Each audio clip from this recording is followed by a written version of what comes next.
Welcome to AI TV News. Today, we're examining President Donald Trump's renewed threat to impose a 100% tariff on all movies made outside of the United States. What does this mean? How would it work? And what could the fallout be for Hollywood and for you, the viewer? On Monday, September 29, 2025, President Trump announced plans to impose a 100% tariff on all films produced outside the United States and imported into the country. In a post on his Truth Social platform, he claimed the U.S. movie-making business has been stolen by other countries just like stealing candy from a baby. He added that California has been particularly hard hit. This isn't a new idea. A similar threat was made back in May 2025 when the president said the U.S. movie industry was dying a very fast death. But the announcement, then and now, is short on specifics, leaving the film industry confused and concerned. To understand the threat, we first need to understand why so many movies are filmed outside the U.S. in the first place. The short answer is, it's all about the money. The practice is often called runaway production. Over the last 2 decades, as studio budgets have tightened, other countries and U.S. states have lured filmmakers away from California with generous financial incentives, like tax credits and rebates. Countries like Canada, the United Kingdom, Australia, and New Zealand have become major production hubs. Canada, sometimes called Hollywood North, has hosted blockbuster productions for decades. Between 2022 and 2024, the U.S. saw a significant decline in the production of big-budget projects, while places like Australia and New Zealand saw a notable increase. In response, California has tried to compete, recently boosting its own film and TV tax credit program. This brings us to the big question: how would a 100% tariff on movies actually work? Experts are skeptical. Tariffs are typically applied to physical goods when they cross a border. But movies today are services or intellectual property, often delivered digitally. There's no container ship of movies arriving at a port to be taxed. This raises a host of logistical problems. How do you define a foreign-made film in an era of global production? A movie might be financed by an American studio, written by a British screenwriter, filmed in Hungary with an international cast, with visual effects done in New Zealand. Would the tariff be based on where the movie was shot? What about foreign films hoping for a release in American theaters? The president's announcement provides no answers to these complex questions. As one analyst from Wedbush noted, there are just too many questions. If a way to implement the tariff were found, the economic consequences could be huge.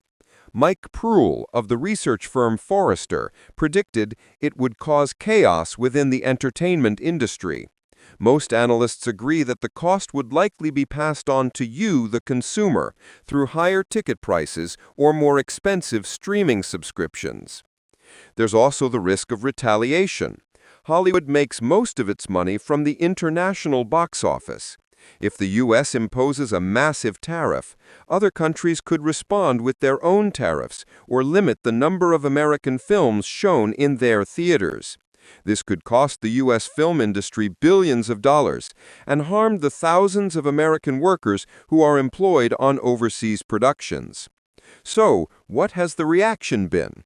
The office of California Governor Gavin Newsom called the proposal 100% stupid, warning it would cause irreparable damage to the U.S. film industry.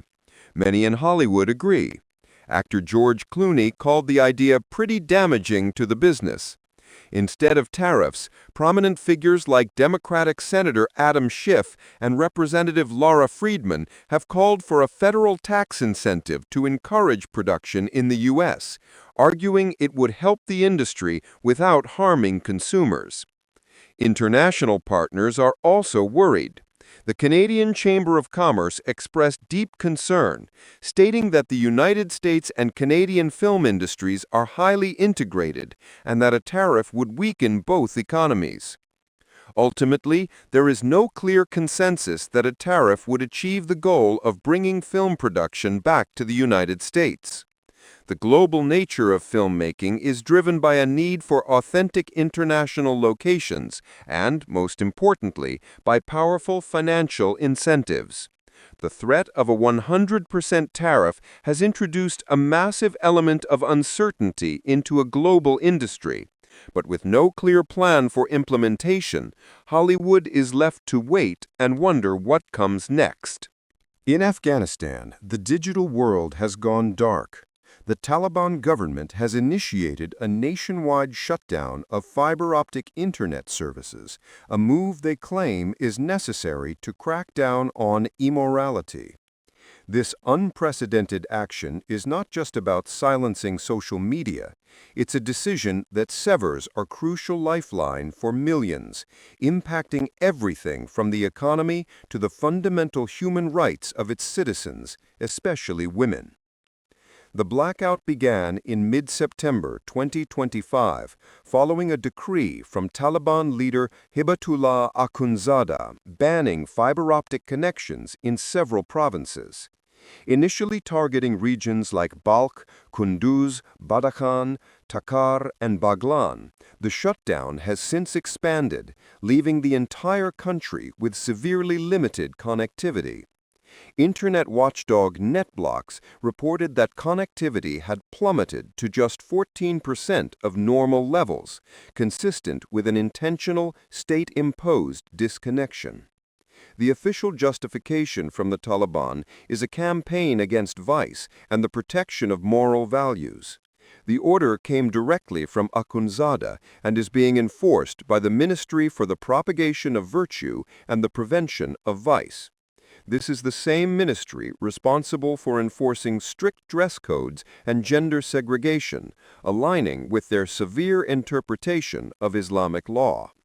Some observers suggest the motives are more complex, possibly including a desire to block access to pornographic content and to control the extremist image of the Taliban that circulates internationally.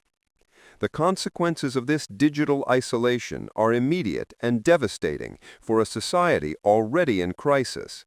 Communication has been severed, cutting off Afghans from their families and the rest of the world. International news agencies have reported losing contact with their teams in Kabul. The economic impact is expected to be catastrophic. In a country heavily reliant on aid, the banking sector, businesses, and any form of e-commerce have been crippled overnight. The blackout also represents a massive setback for education. The Internet had become a vital tool for online learning, particularly for girls and women who are barred from attending high school and university under the Taliban rule. For them, the Internet was a classroom, a library, and a window to a world of knowledge. Now, that window has been slammed shut. The shutdown further complicates an already dire humanitarian situation, hindering the operations of aid organizations working to address one of the world's worst crises. Even basic daily activities, like accessing online medical advice or applying for official documents, have been brought to a halt. For the women of Afghanistan, this blackout is more than an inconvenience. It's the loss of a last hope. Already erased from most areas of public life, the Internet provided a rare space for them to learn, to work, and to connect with others. It was a platform to advocate for their rights and to have their voices heard. An estimated 120,000 Afghan women depended on the Internet for their jobs and digital engagement. This shutdown not only silences them, but also deepens their economic disenfranchisement and social isolation, likely worsening a widespread mental health crisis. The international community has responded with concern. The United States State Department warned that the restrictions will have a negative impact on the lives of ordinary Afghans and the country's struggling economy. A former advisor to the IMF and World Bank called the blackout a deliberate decision to lead society to a blind spot. Media watchdogs like Reporters Without Borders, which already ranked Afghanistan as one of the most difficult places for journalists, sees this as a final collapse of press freedom. It's important to remember that most Western nations, including the U.S., do not recognize the Taliban as the legitimate government of Afghanistan. Looking ahead, the future of connectivity in Afghanistan is uncertain. A Taliban official has stated the shutdown will last until further notice. There has been some discussion about creating a filtered, alternative internet that aligns with their interpretation of Islamic values, but no concrete plans have been announced, with cost being cited as a major obstacle. There are also hints that basic mobile services might be restored, but likely at a much slower 2G speed, which would be insufficient for most modern internet use.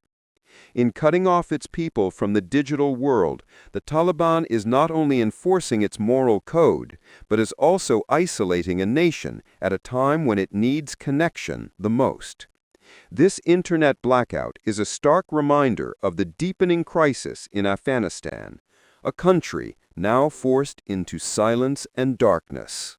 Welcome to AI TV News. In the landmark move, California has become the first state in the nation to regulate the powerful artificial intelligence industry. On Monday, Governor Gavin Newsom signed Senate Bill 53, also known as the Transparency in Frontier Artificial Intelligence Act, into law. This new law sets a major precedent, placing what the governor calls common sense guardrails on the development of the most advanced AI systems. With California home to 32 of the top 50 AI companies in the world, this decision is expected to send ripples not just across the United States, but around the globe.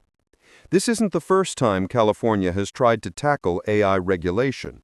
A more aggressive bill was actually vetoed by Governor Newsom in 2024.